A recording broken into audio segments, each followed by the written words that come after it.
중국의 고전 삼국지에 이런 이야기가 있습니다. 난세의 간웅이라고 불리는 조조가 적들과 전쟁에 패하고 휘하의 장군들을 다 잃어버리고 막역한 사이 친구 집에 들어갔습니다. 친구가 워낙 편안하니까 좀 숨어 있어야 되겠다 생각하고 쉬고 있는데 깊은 잠에 들게 됐습니다. 잠이 깨었는데 밖에서 소리가 들립니다. 친구가 칼을 열심히 갈면서 이렇게 말합니다. 칼을 잘 갈아두게나 한 번에 해치워야 되네. 조조가 친한 친구 사이였는데 그 얘기를 듣고 보니까 의심이 들기 시작했습니다. 저 친구가 나를 죽여서 상금을 타려고 하려구나. 그래서 밖으로 뛰쳐나와서 칼로 자기 친구와 모든 가족들을 다 죽여버렸습니다. 그런데 알고 보니까 오해였습니다. 오랜만에 친구를 만났다고 돼지를 잡으려고 칼을 갈고 있었는데 자기를 죽이려고 칼을 가는 줄 알고 다 가족들을 죽여버린 거죠. 그래서 후회 막급이지만 이미 시간이 지난 터라 할 수 없이 장례식이라도 성대하게 치러야겠다 생각하고 그렇게 이행했었습니다. 여러분, 오해라는 것은 우리의 삶의 질을 많이 떨어뜨립니다. 예전에 말씀드린 시기심과 유사한 부분입니다만 오해는 우리의 영적 성장을 방해하고 그리고 삶의 질을 많이 떨어뜨리죠. 오해의 사전적 의미는 어떤 표현이나 사실에 대해서 잘못 해석하거나 잘못 이해하는 것, 그것이 오해의 의미입니다. 이 오해는 크게 하나님에 대한 오해 그리고 사람에 대한 오해 두 가지로 나누어지는데 많은 경우 연결되는 일들이 있습니다. 하나님에 대해서 많이 오해하는 경우들이 있습니다. 예수님 당시에도 그런 무리가 있었죠. 사두개인들이 예수님에게 와서 질문합니다. 선생님, 어떤 남자가 장가들었다가 자식 없이 죽으면 그 동생이 형수를 취해서 자식을 낳고 형의 이름으로 상속자가 되게 해야 되는 것 아닙니까? 그런 법이 있었습니다. 그런데 만약에 형제 7이 있는데 형이 장가들었다가 자식 없이 죽어서 둘째 동생이 장가들고 또 자식 없이 죽고 그렇게 7명까지 다 자식 없이 죽었다면, 사실 그런 일이 흔하진 않은데 죽었다면 부활 때에 이 여자는 누구의 아내가 되겠습니까? 이렇게 묻습니다. 예수님께서 뭐라고 합니까? 너희가 성경도 하나님의 능력도 오해하였도다. 부활 시에는 시집가고 장가가는 일이 없다. 천사와 같이 된다. 이렇게 말씀하신 거죠. 하나님에 대해서 오해하는 일들이 참 많이 있다는 것입니다. 그 당시 바리새인이나 사두개인들은 얼마나 자부했습니까? 우리만큼 하나님을 아는 사람 있으면 나와보라고. 근데 예수님은 오셔서 너희가 하나님을 많이 오해하고 있다고 말씀하신 거죠.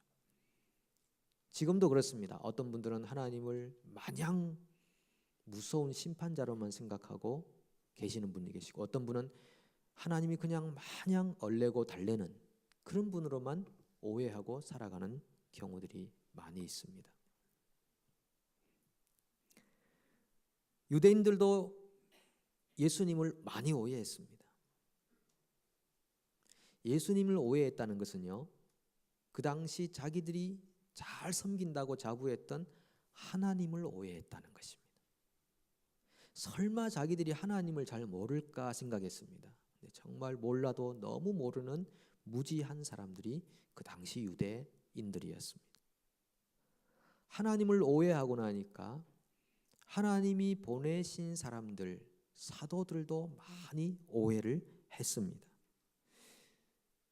유대의 백성들 가운데 하나님이 얼마나 많은 자기 사람들을 보내셨습니까? 선지자들을 보냈습니다.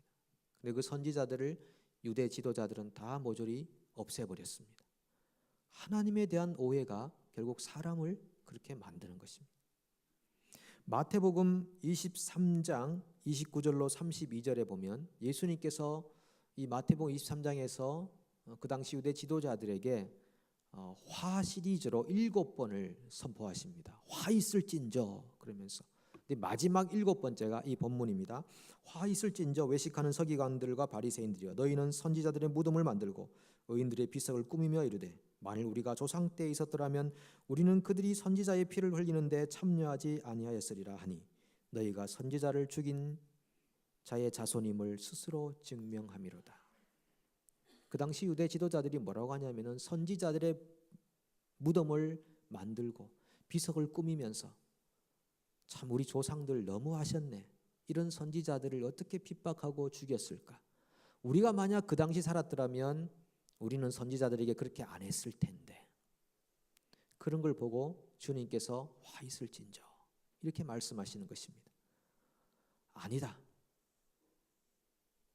내가 만약 지금 너희들에게 선지자를 보낸다면 너희는 지금도 또한 박해하고 핍박하여 그를 죽이고 십자가에 못 박고 채찍질을 하게 될 것이다.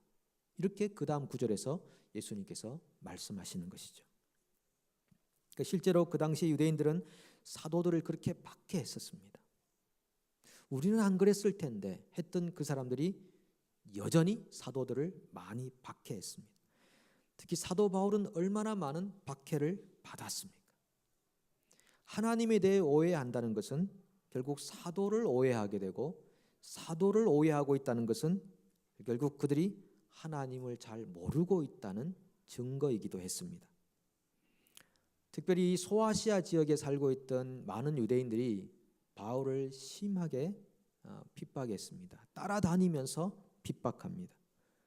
그리고 지금 이 사도행전 본문 안에 나오는 상황은 그들이 예루살렘에 오순절을 지키기 위해서 참여했다가 많은 사람들에게 바울에 대한 소문을 퍼뜨렸습니다. 어떻게 퍼뜨렸느냐? 이 사람은 각처에서 우리 백성과 율법과 이곳을 비방하여 모든 사람을 가르치는 자인데 또 헬라인을 데리고 성전에 들어가서 이 거룩한 곳을 더럽혔다. 이렇게 소문을 냈습니다. 크게 두 가지 이야기입니다. 이 바울이 우리 백성과 율법을 비방했다. 두 번째는 헬라인을 데리고 성전에 들어갔다 라고 하는 두 가지 소문을 퍼뜨렸습니다. 근데 사실 이 두 가지 다 오해였습니다. 첫 번째, 바울이 백성과 율법을 비방했다. 이것은 어디서 나온 말입니까? 바울은 백성과 율법을 비방한 적이 없습니다. 바울이 말한 것은 오직 이것이죠. 우리가 율법으로 구원받는 것이 아니라 오직 믿음으로 구원받습니다. 우리의 노력으로 구원받는 것이 아니라 하나님의 은혜로 구원받습니다. 이렇게 말한 것을 유대인들은 다르게 해석을 해버렸습니다. 제가 처음에 오해의 정의라는 것은 사실이나 표현을 다르게 잘못 해석하고 잘못 이해한다고 그랬습니다. 바울의 이야기를 잘못 해석해서 그 말이 그 말이지 뭐라고 생각을 하고 소문을 퍼뜨렸다라고 하는 것이죠. 어떤 사람이 생일을 맞이해서 친구들 4명을 초대했습니다. 친구 4명이 와야 되는데 3명만 와 있습니다. 그래서 이 생일 맞은 친구가 이렇게 말합니다. 꼭 와야 할 친구가 안 왔구만. 이렇게 말하니까 앉아있던 친구 중에 한 사람이 화를 벌컥 내면서 그러면 우리는 오지 말아야 할 사람인데 왔단 말인가? 그리고 화가 나서 떠나버렸습니다. 그러니까 이 생일 맞은 친구가 아이고 참 가지 말아야 할 친구가 가버렸구만.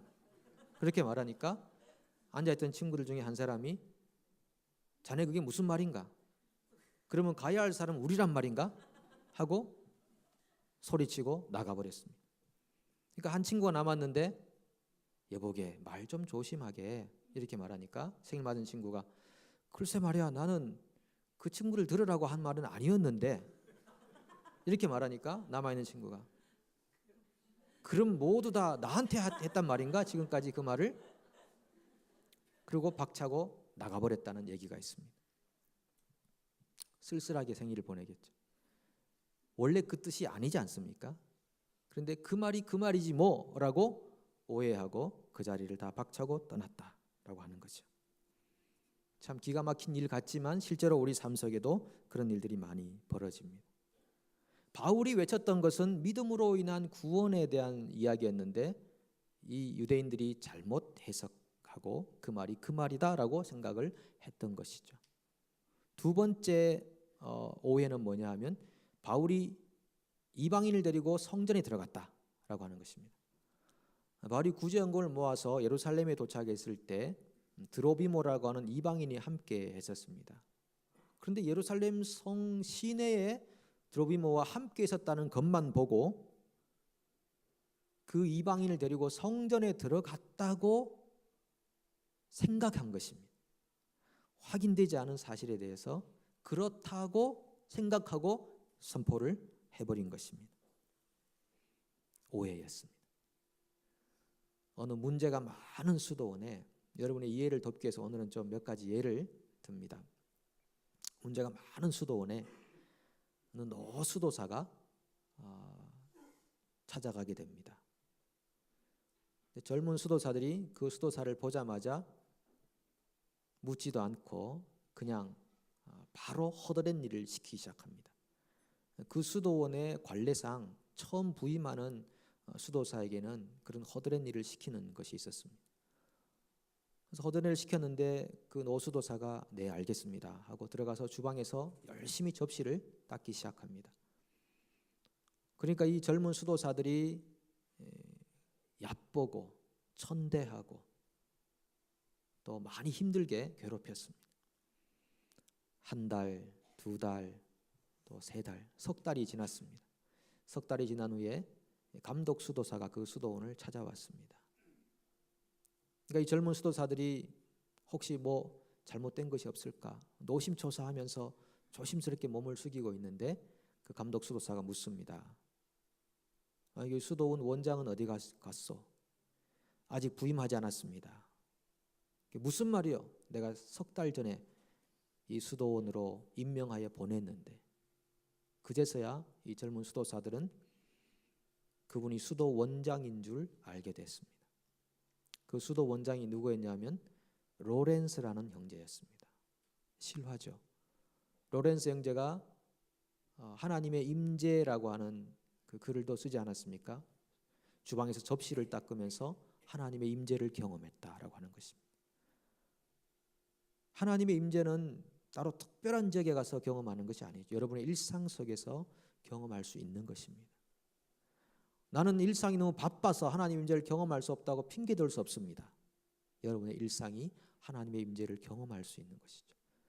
이 로렌스 형제는 많은 오해를 받고 힘든 천대를 받았지만 묵묵히 참고 견디고 나니까 그 이후에 그 수도원이 가장 영성 깊은 수도원으로 변화되었다는 것 아닙니까? 오해와 이해의 관계는 이런 것입니다.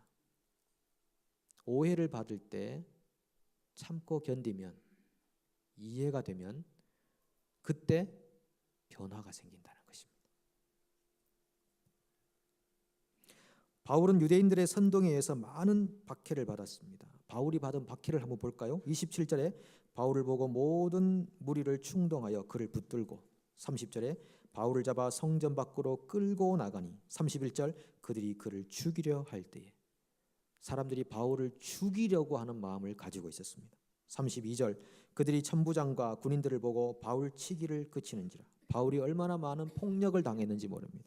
35절 바울이 층대에 이를 때 무리의 폭행으로 말미암아 군사들에게 들려가니 너무 많이 맞아가지고 들것에 들려서 실려 나갈 정도였습니다.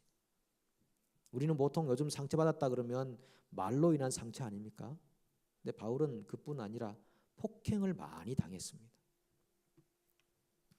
신체적인 구타였습니다. 유대인들은 예수님에게도 많은 신체적 구타를 강했습니다.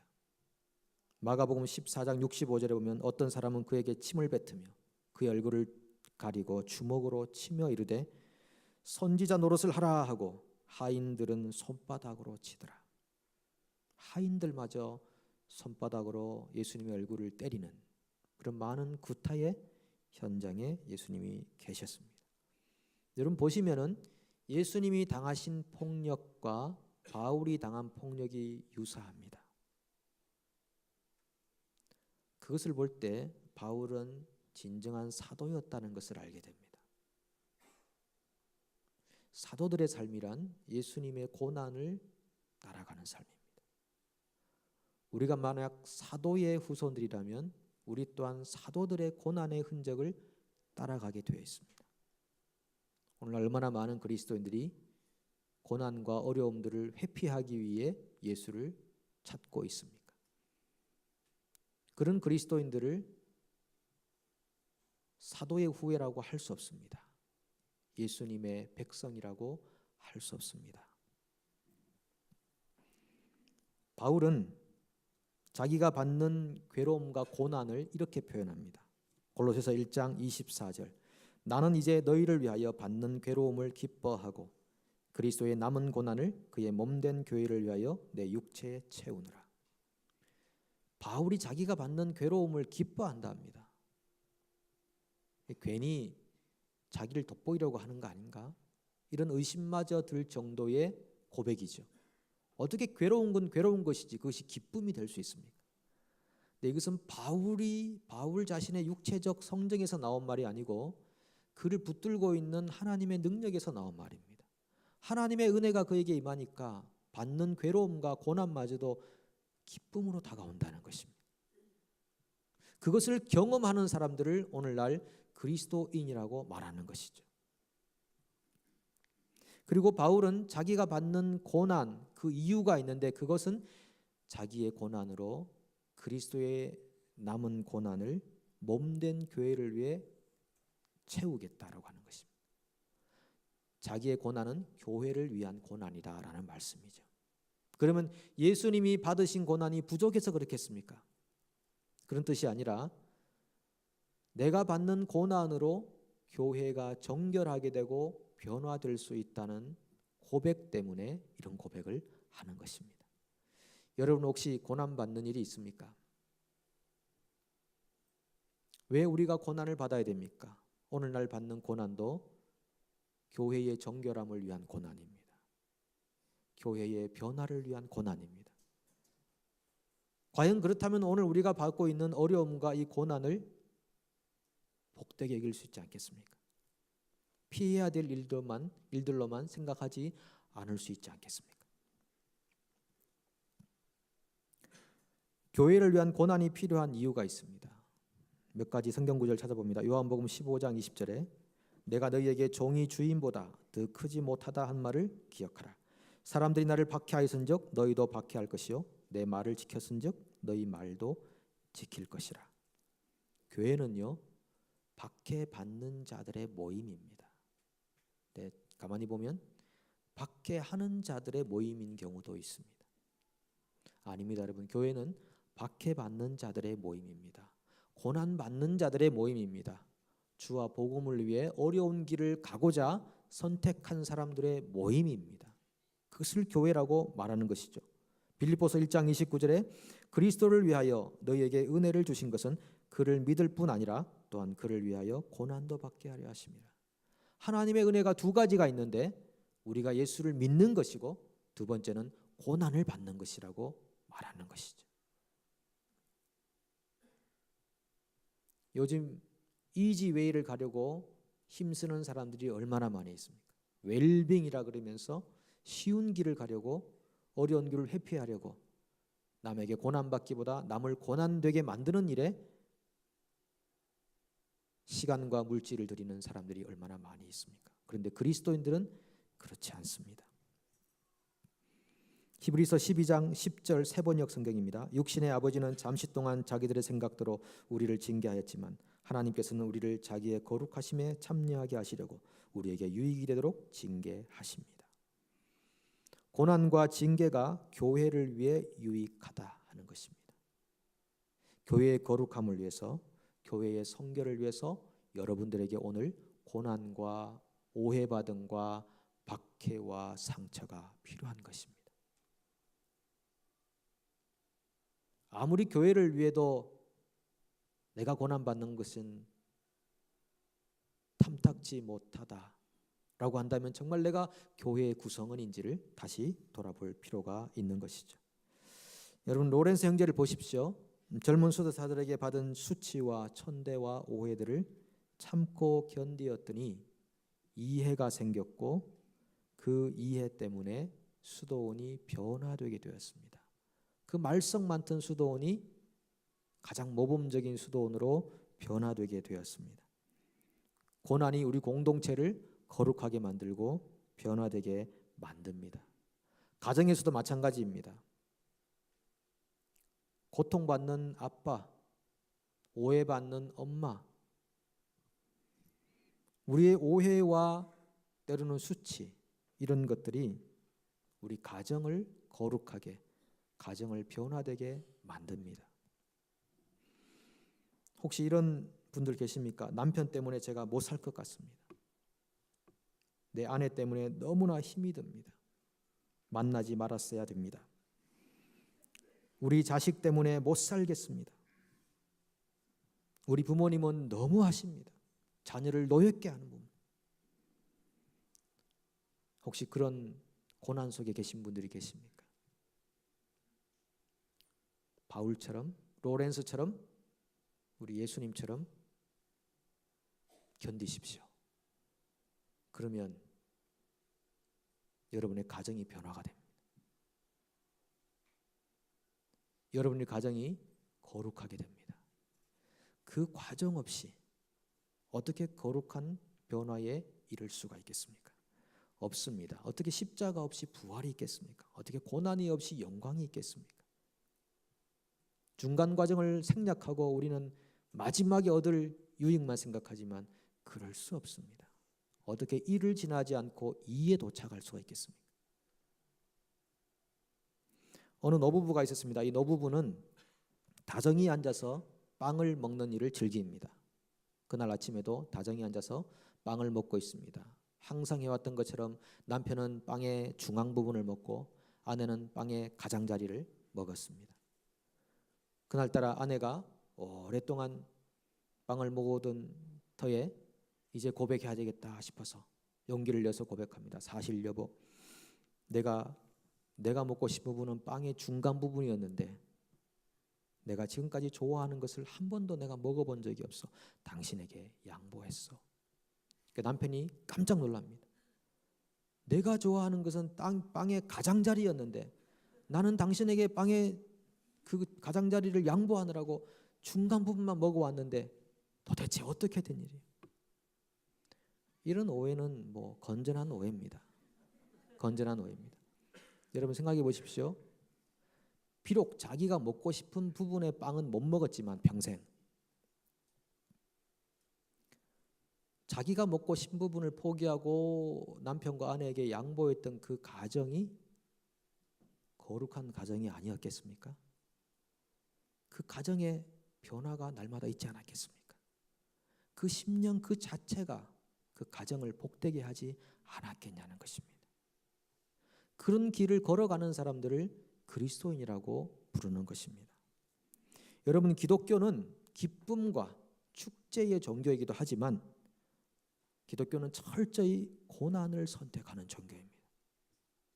쉬운 길과 어려운 길이 있다면 어려운 길을 선택하는 종교. 넓은 길과 좁은 길이 있다면 좁은 길을 선택하는 종교입니다. 오늘 우리가 하고 있는 그 선택이 과연 어디에 기반을 두고 있는가 생각해 보십시오.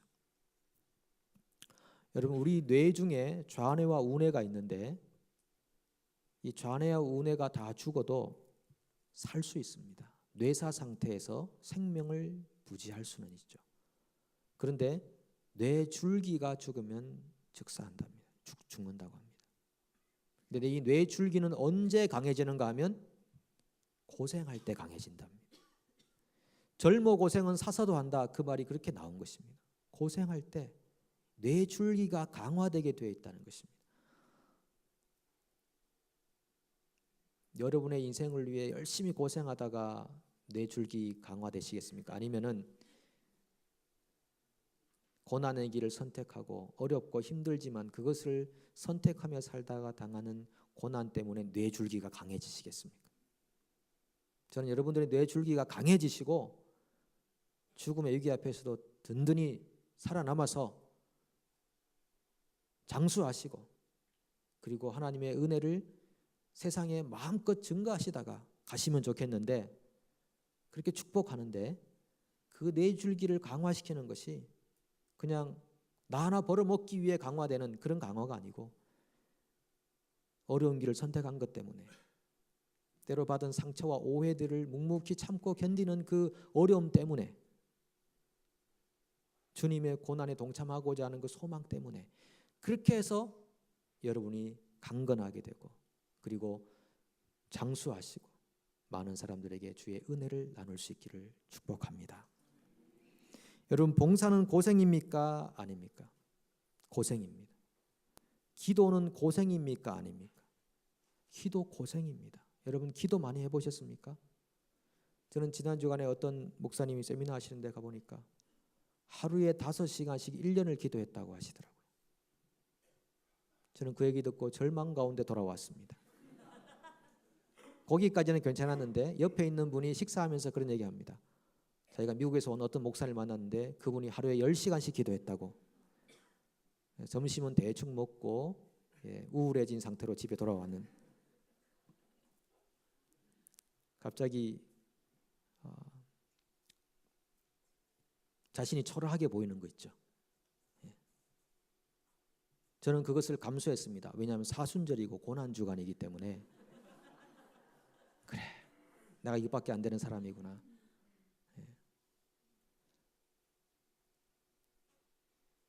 자신의 상태를 하나님 앞에서 부족한 사람이라고 경험하는 것만 해도 얼마나 큰 기쁨인지 아십니까? 우리가 몸을 낮출 때 얼마나 큰 기쁨이 있는지 아십니까? 하나님, 제가 아무것도 아닌 사람이네요. 하나님, 제가 정말 못난 사람이죠. 하나님, 제가 정말 아직 거룩하지 못한 사람이네요. 그 마음이 쉽게 생기는 게 아닙니다, 여러분. 우리 공동체 가운데 그런 고백을 하시는 분들이 계시더라고요. 내가 지금껏 머리 뻣뻣하게 들고 살아왔는데 정말 제가 부족하다는 것을 알게 됐습니다. 여러분, 그거 아는데 30년 걸립니다.